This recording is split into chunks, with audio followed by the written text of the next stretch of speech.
سیرت، صدر محاضرہ، منصفان محفل اور حاضرین جلسہ، رحمت للعالمین صلی اللہ علیہ وسلم کی ذات گرامی سارے عالم کے لیے ہدایت ہے۔ آپ کی ذات ہر درد کا درما اور ساری انسانیت کے لیے سراپا رحمت ہے۔ سوچتی ہوں آپ کی زندگی کے کس گوشے کو کھولوں، چمنستان سیرت صلی اللہ علیہ وسلم کو کون سا گلدستہ پیش کروں، گلشن حیات کے کس خیابان روشن کا تذکرہ کروں، افکار و اعمال کا باغ کھولوں یا اخلاق و اقدار کا، شجاعت و بصارت کی سرگزشت بیان کروں یا طہارت و پاکیزگی کی صورت بیان کروں یا سیرت۔ اگر صورت بیان کروں تو آپ صلی اللہ علیہ وسلم کے دندان اقدس کو ستاروں سے تشبیہ دوں، اگر صورت بیان کروں تو آپ صلی اللہ علیہ وسلم کی زلفوں کو رات کی سیاہی سے تعبیر کروں، اگر صورت بیان کروں تو آپ کی جبین طلعت کو صبح کے سویرے سے تشبیہ دوں۔ لیکن میرا جی چاہتا ہے کہ سیرت بیان کروں، اس لیے کہ سیرت ہی آپ کی آمد کا مقصد ہے۔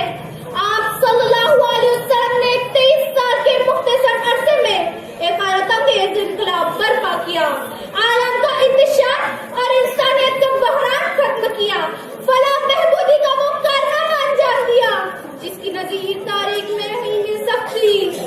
مگر افسوس کہ آج کا مسلمان سنت نبی کو چھوڑ کر خرافات میں کھو رہا ہے۔ اسی درد کے ساتھ حضور پاک صلی اللہ علیہ وسلم کی سیرت اور آج کا مسلمان اس موضوع پر آپ سے گفتگو کرنی ہے۔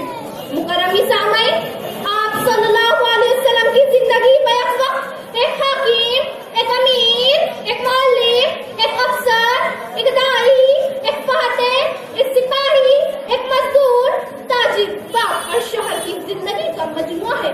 اتنی جامع اور ہماگیر شخصیت کا وجود آج تک نہیں ہو سکا۔ اسی لیے تو اقبال مرحوم نے کہا ہے کہ وہ دانا سبل مالا کل ختم الرسول جس نے غبارے راہ کو بخشا، فروغ وادی سینا، نگاہ عشق و مستی میں وہی اول وہی آخر، وہی قرآن وہی یاسین وہی طٰہٰ۔ وہ ذات اقدس جس کو اللہ پاک نے خیر البشر بنایا، رحمت للعالمین بنایا، شفیع المصطفی بنایا، کامل رہبر بنایا، ساقی کوثر بنایا۔ صرف اتنا ہی نہیں بلکہ قیامت تک آنے والوں کے لیے اسے ذات گرامی کی سیرت کو نمونہ بنایا۔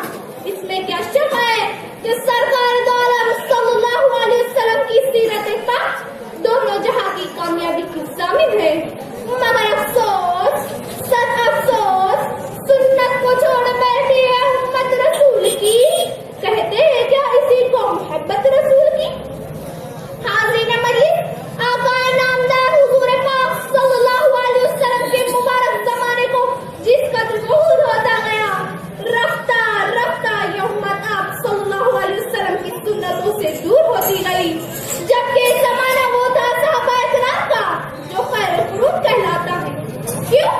صرف اس لیے کہ سنت کی خوشبو سے ان کی زندگی موت کرتی، دنیا ادھر کی ادھر ہو جائے مگر کوئی سنت ان سے کبھی نہیں چھوٹتی تھی۔ یہی وجہ تھی کہ